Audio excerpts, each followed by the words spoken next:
নমস্কার বন্ধুরা, পিঙ্কিশ ড্রিমল্যান্ডের আরও একটি নতুন পর্বে তোমাদের সকলকে স্বাগত জানাই। আজকে বানিয়ে দেখাবো ভীষণ মজার আর একেবারে নতুন স্বাদের একটা মিষ্টির রেসিপি। একেবারে নামমাত্র খরচেই এই মিষ্টিটা তোমরা খুব সহজে বাড়িতে বানিয়ে ফেলতে পারবে। আর এই মিষ্টির স্বাদ অন্য সব মিষ্টির থেকে কিন্তু একেবারে আলাদা হয়। বাচ্চা থেকে বড় সবার ভীষণ পছন্দ হবে। তো চলো এখন কথা না বাড়িয়ে রেসিপিটা শুরু করছি।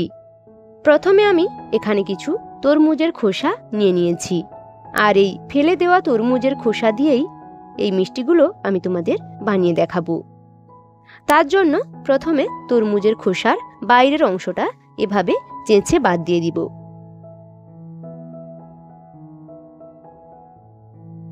আর তরমুজের লাল অংশটাকেও বাদ দিয়ে দেব। এবার এগুলোকে এরকম মিডিয়াম সাইজ করে কেটে নেব। তো দেখো, এখানে সবগুলো তরমুজের খোসাকে সুন্দর করে খোসা ছাড়িয়ে কেটে নিয়েছি। আর এগুলো এখন বেশ অনেকটাই মোটা রয়েছে। এবারে বেশ কিছুটা জল দিয়ে দিচ্ছি। এখন এগুলোকে একটা কাঁটা চামচ দিয়ে এভাবে একটু কেঁচিয়ে নেব। আর এভাবে কেঁচিয়ে নিলে মিষ্টির মধ্যে রসটা কিন্তু খুব ভালোভাবে ঢুকবে, আর তাহলে মিষ্টিগুলো একেবারে জুসি হবে খেতে। দেখো, এভাবে সবগুলোকে আমি কেঁচিয়ে নিয়েছি। এখন এগুলোকে ভালো করে ধুয়ে নেব। এবার একটি পাত্রে বেশ কিছুটা জল দিয়ে দিচ্ছি। তারপর এখানে 1 চামচ চুনকে জলে দিয়ে ভালো করে জলের সঙ্গে চুনটাকে মিশিয়ে নেব। মেশানো হয়ে গেলে চুন জলের মধ্যে তরমুজের টুকরোগুলোকে দিয়ে পুরো 2 ঘন্টা ভিজিয়ে রাখবো। এখন তরমুজের টুকরোগুলো অনেকটাই নরম রয়েছে, কিন্তু চুন জলে ভেজানোর পরে অনেকটাই শক্ত হয়ে যাবে। পুরো 2 ঘন্টা পরে এগুলোকে আমি বের করে নিয়েছি। আর এখন দেখো বেশ অনেকটাই শক্ত হয়ে গেছে। এবার এগুলোকে চুন জল থেকে তুলে নেব, আর 2-3 বার জল পাল্টে ভালো করে ধুয়ে নেব, যেন চুনের কোনো অংশ লেগে না থাকে। এবার একটা কড়াই বসিয়ে দিয়েছি। এবারেতে তরমুজের টুকরোগুলো দিয়ে দিচ্ছি, আর একটি ঢাকা চাপা দিয়ে 10 মিনিট মিডিয়াম আঁচে তরমুজের টুকরোগুলোকে সেদ্ধ করে নেব।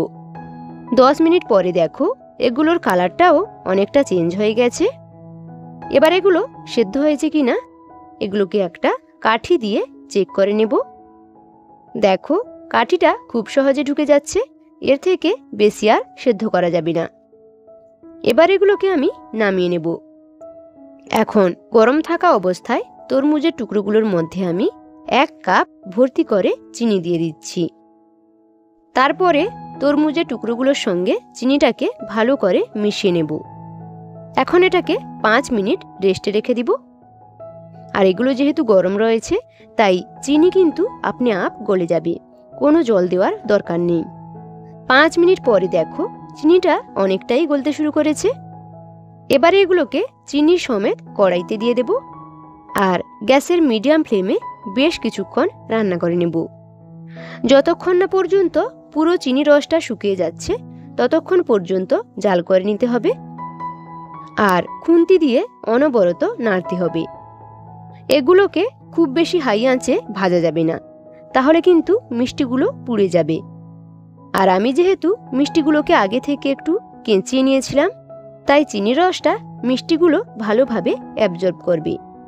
তো নাড়তে নাড়তে একটি পর্যায়ে দেখবে যে চিনির রসটা একেবারে শুকিয়ে গেছে, মানে মিষ্টিগুলো পুরো চিনির রসটাই টেনে নিয়েছে। আর ঠিক এই পর্যায়ে গ্যাসটা আমি অফ করে দেব, আর মিষ্টিগুলোকে নামিয়ে ঠান্ডা করে নেব। ঠান্ডা হওয়ার পরে মিষ্টিগুলোকে একটা প্লেটে আমি সাজিয়ে নেব। তো দেখো বন্ধুরা, তৈরি হয়ে গেল একটা ভিন্ন স্বাদের মিষ্টি রেসিপি। মাত্র 2 থেকে 3টি উপকরণে যে এত সুন্দর মিষ্টি বানানো যায় তা না দেখলে বিশ্বাসই হবে না। আমাদের সবার বাড়িতে আমরা তরমুজ খেয়ে খোসাটা ফেলে দিই, কিন্তু ফেলে না দিয়ে এইভাবে যদি একবার তরমুজের খোসার মুরব্বা বানিয়ে নেওয়া যায় তবে বেশ ভালো হয়। এখন একটি মিষ্টি আমি তোমাদের ভেঙে দেখিয়ে দিচ্ছি। দেখো, এর ভেতরটাও কতটা জুসি রয়েছে। তো বন্ধুরা, আমার আজকের এই মিষ্টি বানানোর রেসিপিটা তোমাদের কাছে কেমন লেগেছে তা কিন্তু অবশ্যই কমেন্টে জানিও। আর যদি ভালো লেগে থাকে তাহলে অবশ্যই একটি লাইক দিয়ে চ্যানেলটিকে সাবস্ক্রাইব করে দিও। আজকের মতো এখানে বিদায় নিব। ফিরে আসবো নতুন কোনো রেসিপি নিয়ে। ততক্ষণ পর্যন্ত সবাই ভালো থেকো, সুস্থ থেকো। ধন্যবাদ।